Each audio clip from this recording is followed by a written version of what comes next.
마테오복음서 제16장. 바리사이들과 사두가이들이 표징을 요구하다. 바리사이들과 사두가이들이 와서 예수님을 시험하려고 하늘에서 오는 표징을 보여달라고 요청하였다. 그러자 예수님께서 이렇게 대답하셨다. 너희는 저녁 때가 되면 하늘이 붉으니 날씨가 좋겠구나 하고, 아침에는 하늘이 붉고 흐리니 오늘은 날씨가 굽겠구나 한다. 너희는 하늘의 징조는 분별할 줄 알면서 시대의 표징은 분별하지 못한다. 악하고 절개 없는 세대가 표징을 요구하지만 요나의 표징밖에는 아무런 표징도 받지 못할 것이다. 그러고 나서 예수님께서는 그들을 남겨두고 떠나가셨다. 바리사이들과 사두가이들의 누룩을 조심하여라. 제자들이 호수 건너편으로 가면서 빵을 가져가는 것을 잊어버렸다. 예수님께서 그들에게 너희는 주의하여라. 바리사이들과 사두가이들의 누룩을 조심하여라 하고 이르셨다. 그러자 제자들은 우리가 빵을 가져오지 않았구나 하며 저희끼리 수군거렸다. 예수님께서는 그것을 아시고 그들에게 말씀하셨다. 이 믿음이 약한 자들아, 어찌하여 빵이 없다고 너희끼리 수군거리느냐? 아직도 이해하지 못하느냐? 빵 5개로 5,000명이 먹을 일을 기억하지 못하느냐? 너희가 몇 광주리를 거두었느냐? 그리고 빵 7개로 4,000명이 먹은 일을 기억하지 못하느냐? 너희가 몇 광주리를 거두었느냐? 내가 빵을 두고 말한 것이 아님을 어찌하여 이해하지 못하느냐? 바리사이들과 사두가이들의 누룩을 조심하여라. 그제야 그들은 빵의 누룩이 아니라 바리사이들과 사두가이들의 가르침을 조심하라는 말씀이신 줄을 깨달았다. 베드로가 예수님을 그리스도라고 고백하다. 예수님께서 카이사리아 필리피 지방에 다다르시자 제자들에게 사람의 아들을 누구라고들 하느냐 하고 물으셨다. 제자들이 대답하였다. 세례자 요한이라고 합니다. 그러나 어떤 이들은 엘리야라 하고 또 어떤 이들은 예레미야나 예언자 가운데 한 분이라고 합니다. 예수님께서 그러면 너희는 나를 누구라고 하느냐 하고 물으시자 시몬 베드로가 스승님은 살아계신 하느님의 아드님 그리스도이십니다 하고 대답하였다. 그러자 예수님께서 그에게 이르셨다. 시몬 바로 요나야, 너는 행복하다. 살과 피가 아니라 하늘에 계신 내 아버지께서 그것을 너에게 알려주셨기 때문이다. 나 또한 너에게 말한다. 너는 베드로이다. 내가 이 반석 위에 내 교회를 세울 터인즉 저승의 세력도 그것을 이기지 못할 것이다. 또 나는 너에게 하늘나라의 열쇠를 주겠다. 그러니 내가 무엇이든지 땅에서 매면 하늘에서도 매일 것이고 내가 무엇이든지 땅에서 풀면 하늘에서도 풀릴 것이다. 그런 다음 제자들에게 당신이 그리스도라는 것을 아무에게도 말하지 말라고 분부하셨다. 순환과 부활을 처음으로 예고하시다. 그때부터 예수님께서는 당신이 반드시 예루살렘에 가시어 원로들과 수석사제들과 율법학자들에게 많은 고난을 받고 죽음을 당하셨다가 사흘날에 되살아나셔야 한다는 것을 제자들에게 밝히기 시작하셨다. 그러자 베드로가 예수님을 꼭 붙들고 반박하기 시작하였다. 맙소사 주님, 그런 일은 주님께 결코 일어나지 않을 것입니다. 그러나 예수님께서는 돌아서서 베드로에게 말씀하셨다. 사탄아, 내게서 물러가라. 너는 나에게 걸림돌이다. 너는 하느님의 일은 생각하지 않고 사람의 일만 생각하는구나. 예수님을 어떻게 따라야 하는가? 그때 예수님께서 제자들에게 말씀하셨다. 누구든지 내 뒤를 따라오려면 자신을 버리고 제 십자가를 지고 나를 따라야 한다. 정녕 자기 목숨을 구하려는 사람은 목숨을 잃을 것이고 나 때문에 자기 목숨을 잃는 사람은 목숨을 얻을 것이다. 사람이 온 세상을 얻고도 제 목숨을 잃으면 무슨 소용이 있겠느냐? 사람이 제 목숨을 무엇과 바꿀 수 있겠느냐? 사람의 아들이 아버지 영광에 쌓여 천사들과 함께 올 터인데 그때 각자에게 그 행실대로 갚을 것이다. 내가 진실로 너희에게 말한다. 여기에 서 있는 이들 가운데에는 죽기 전에 사람의 아들이 자기 나라에 오는 것을 볼 사람들이 더러 있다. 마테오복음서 제17장. 영광스러운 모습으로 변모하시다. 엿새 뒤에 예수님께서 베드로와 야고보와 그의 동생 요한만 따로 데리고 높은 산에 오르셨다. 그리고 그들 앞에서 모습이 변하셨는데 그분의 얼굴은 해처럼 빛나고 그분의 옷은 빛처럼 하얘졌다. 그때에 모세와 엘리야가 그들 앞에 나타나 예수님과 이야기를 나누었다. 그러자 베드로가 나서서 예수님께 말하였다. 주님, 저희가 여기에서 지내면 좋겠습니다. 원하시면 제가 초막 셋을 지어 하나는 주님께, 하나는 모세께, 또 하나는 엘리야께 드리겠습니다.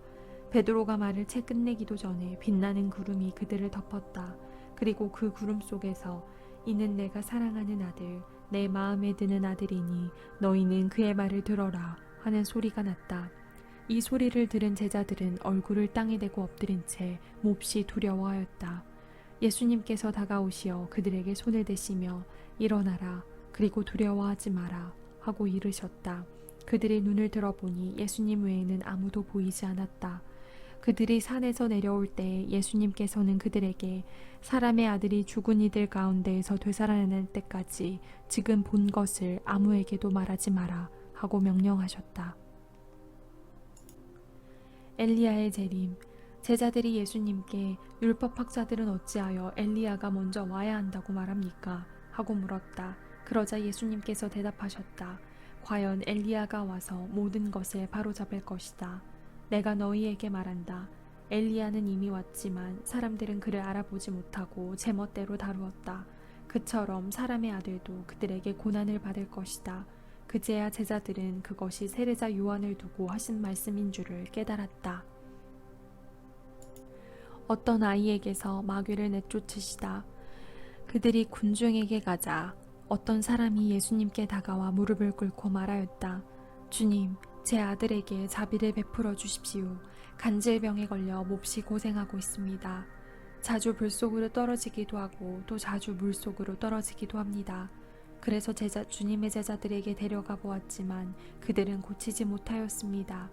그러자 예수님께서 믿음이 없고 삐뚤어진 세대야, 내가 언제까지 너희와 함께 있어야 하느냐? 내가 언제까지 너희를 참아주어야 한다는 말이냐?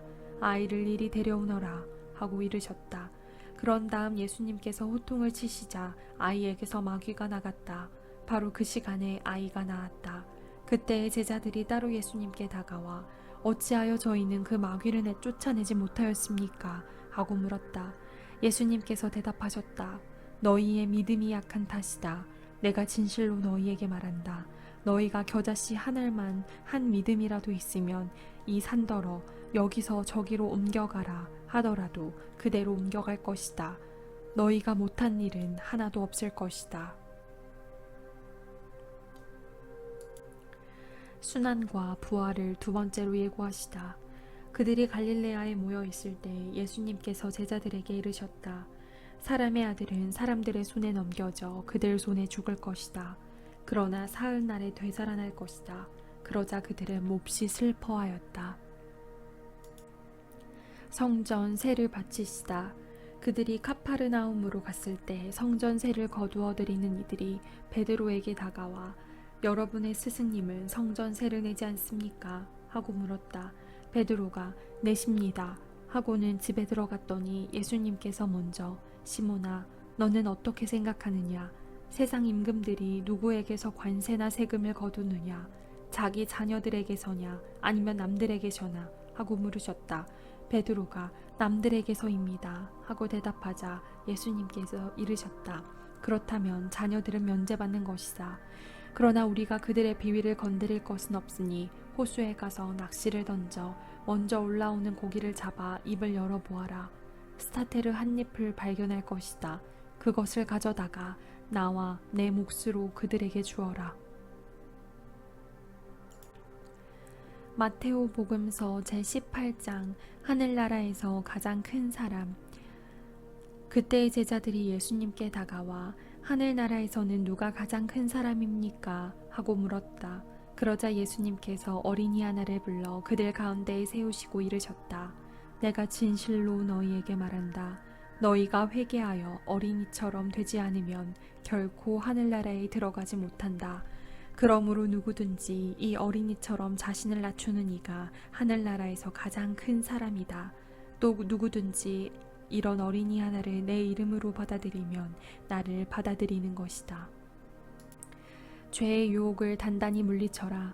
나를 믿는 이 작은 이들 가운데 하나라도 죄짓게 하는 자는 연자매를 목에 달고 바다 깊은 곳에 빠지는 편이 낫다. 불행하여라. 남을 죄짓게 하는 일이 많은 이 세상, 사실 남을 죄짓게 하는 일은 일어나기 마련이다. 그러나 불행하여라. 남을 죄짓게 하는 일을 하는 사람, 내 손이나 발이 너를 죄짓게 하거든 그것을 잘라 던져버려라. 두 손이나 두 발을 가지고 영원한 불에 던져지는 것보다 불구자나 절름발이로 생명에 들어가는 편이 더 낫다. 또 내 눈이 너를 죄짓게 하거든 그것을 빼 던져버려라. 두 눈을 가지고 불타는 지옥에 던져지는 것보다 한 눈으로 생명에 들어가는 편이 낫다.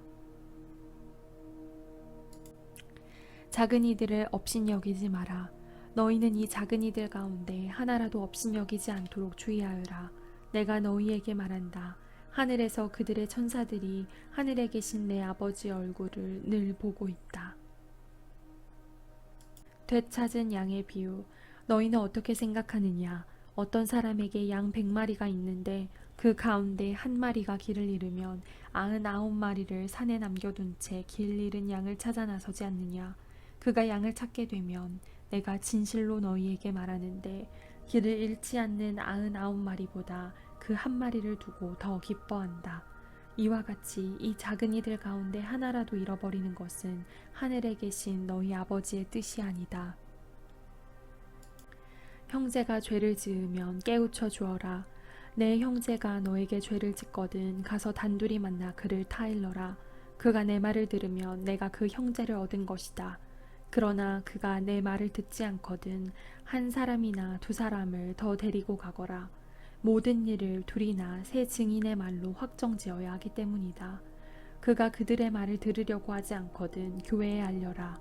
교회의 말도 들으려고 하지 않거든 그를 다른 민족 사람이나 세리처럼 여겨라. 내가 진실로 너희에게 말한다. 너희가 무엇이든지 땅에서 매면 하늘에서도 매일 것이고 너희가 무엇이든지 땅에서 풀면 하늘에서도 풀릴 것이다.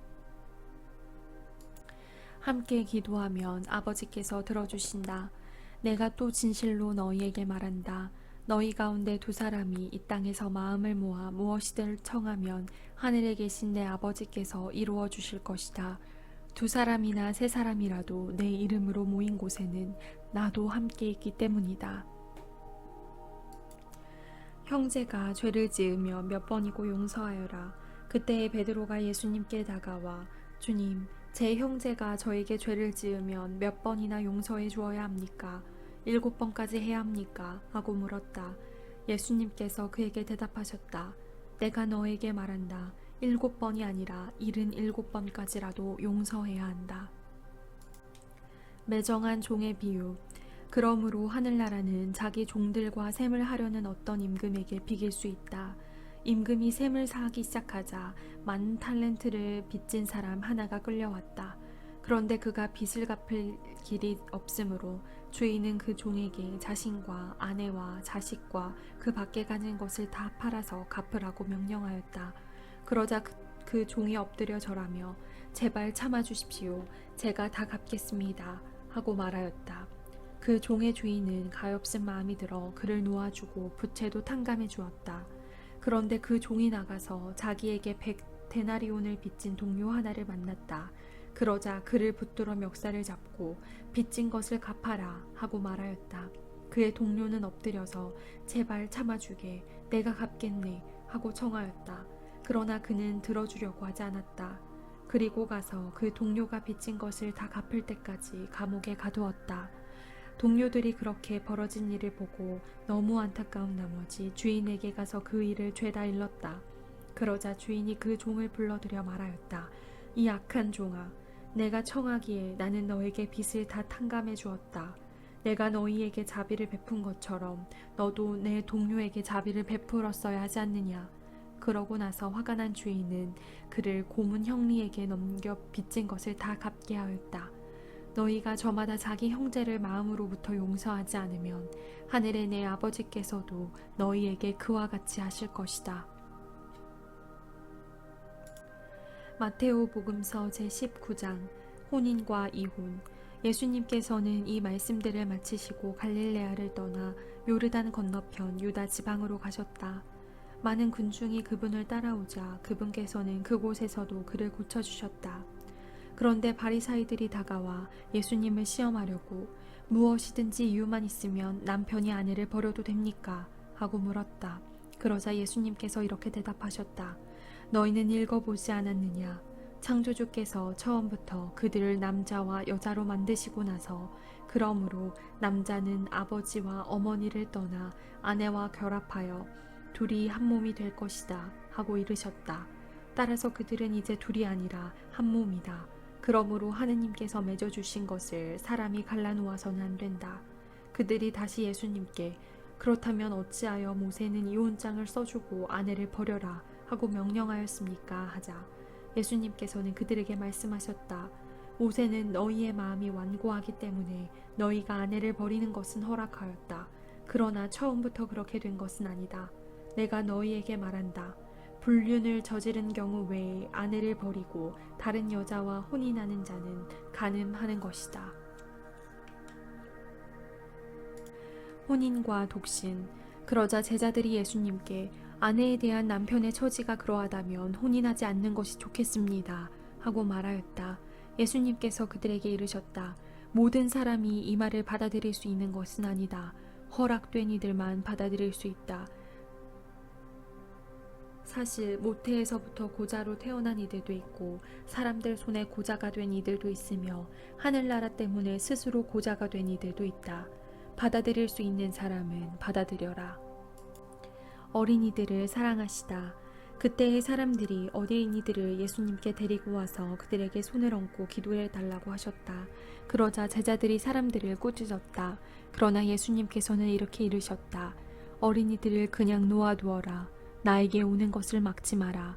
사실 하늘나라는 이 어린이들과 같은 사람들의 것이다. 그리고 그들에게 손을 얹어주시고 나서 그곳을 떠나셨다. 하느님의 나라와 부자. 그런데 어떤 사람이 예수님께 다가와 스승님, 제가 영원한 생명을 얻으려면 무슨 선한 일을 해야 합니까? 하고 물었다. 그러자 예수님께서 말씀하셨다. 어찌하여 나에게 선한 일을 묻느냐? 선하신 분은 한 분뿐이시다. 내가 생명에 들어가려면 계명들을 지켜라. 그가 어떤 것들입니까? 하고 또 묻자 예수님께서 이르셨다. 살인해서는 안 된다. 간음해서는 안 된다. 도둑질해서는 안 된다. 거짓 증언을 해서는 안 된다. 아버지와 어머니를 공경하여라. 그리고 내 이웃을 너 자신처럼 사랑해야 한다는 것이다. 그 젊은이가 그런 것들은 제가 다 지켜왔습니다. 아직도 무엇이 부족합니까? 하고 다시 묻자 예수님께서 그에게 이르셨다. 내가 완전한 사람이 되려거든 가서 너의 재산을 팔아 가난한 이들에게 주어라. 그러면 내가 하늘에서 보물을 차지하게 될 것이다. 그리고 와서 나를 따라라. 그러나 그 젊은이는 이 말씀을 듣고 슬퍼하며 떠나갔다. 그가 많은 재물을 가지고 있었기 때문이다. 예수님께서 제자들에게 말씀하셨다. 내가 진실로 너희에게 말한다. 부자는 하늘나라에 들어가기가 어려울 것이다. 내가 다시 너희에게 말한다. 부자가 하느님 나라에 들어가는 것보다 낙타가 바늘구멍으로 빠져나가는 것이 더 쉽다. 제자들이 이 말씀을 듣고 몹시 놀라서 그렇다면 누가 구원을 받을 수 있는가 하고 말하였다. 예수님께서는 그들을 눈여겨보며 이르셨다.